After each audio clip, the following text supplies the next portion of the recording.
नमस्कार, मैं हूं आपके साथ रोहित। साल 2002 में गोधरा कांड के बाद जब गुजरात दंगे को अंजाम दिया गया था तो उस वक्त राज्य में नरेंद्र मोदी मुख्यमंत्री थे। यही वजह है कि दंगे के 20 साल गुजर जाने के बावजूद गुजरात दंगे का भूत मोदी का पीछा नहीं छोड़ रहा। जब देश में कांग्रेस की सरकार थी तो इस मामले में नरेंद्र मोदी से एसआईटी ने कई बार पूछताछ की, लेकिन मिला कुछ नहीं। और आखिरकार गुजरात दंगे में मोदी की भूमिका की जांच कर रहे एसआईटी को उन्हें इस मामले में क्लीन चिट देना ही पड़ा। लेकिन दंगे में मारे गए कांग्रेस के पूर्व सांसद एहसान जाफरी की पत्नी जाकिया जाफरी को मोदी को क्लीन चिट मिलना रास नहीं आया और उन्होंने एसआईटी से मोदी को मिली क्लीन चिट के खिलाफ सुप्रीम कोर्ट में याचिका दायर कर दी।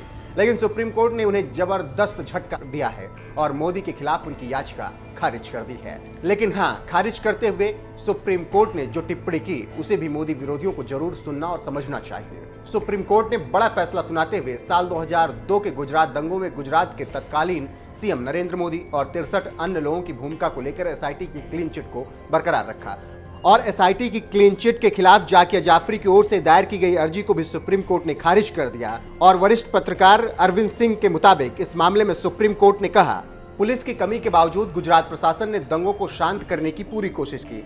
बिना वक्त गंवाए केंद्रीय सुरक्षा बलों और आर्मी को सही वक्त पर बुलाया गया। तत्कालीन मुख्यमंत्री नरेंद्र मोदी ने शांति बनाए रखने के लिए जनता से कई बार अपील की।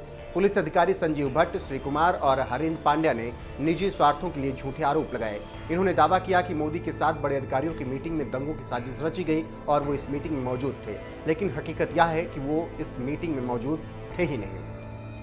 सुप्रीम कोर्ट ने जाकिया जाफरी की याचिका खारिज करते हुए साथ ही ये भी कहा, 2006 में जाकिया जाफरी की शिकायत के बाद निहित स्वार्थों के चलते इस मामले को 16 साल तक जिंदा रखा गया। जो लोग भी कानूनी प्रक्रिया के गलत इस्तेमाल में शामिल हैं, उनके खिलाफ उचित कार्रवाई होनी चाहिए।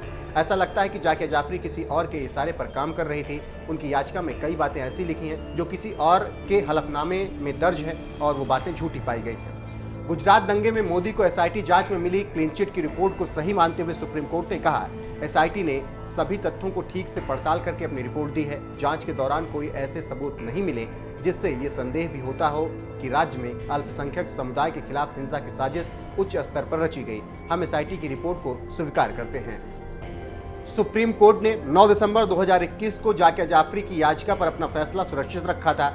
इसकी सुनवाई justice AM Khanwilkar, justice Dinesh Maheshwari और जस्टिस सीटी रविकुमार की बेंच ने की। आपको बता दें कि 2002 में गुजरात के गोधरा में साबरमती एक्सप्रेस के एक डिब्बे में आग लगने के एक दिन बाद 28 फरवरी 2002 को अहमदाबाद में हुए दंगे में गुलबर्ग सोसाइटी में 68 लोग मारे गए थे, जिसमें पूर्व सांसद एहसान जाफरी भी शामिल थे।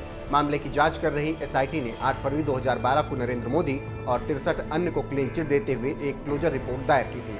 इस रिपोर्ट में कहा गया था कि आरोपियों के खिलाफ मुकदमा चलाने लायक कोई सबूत नहीं है।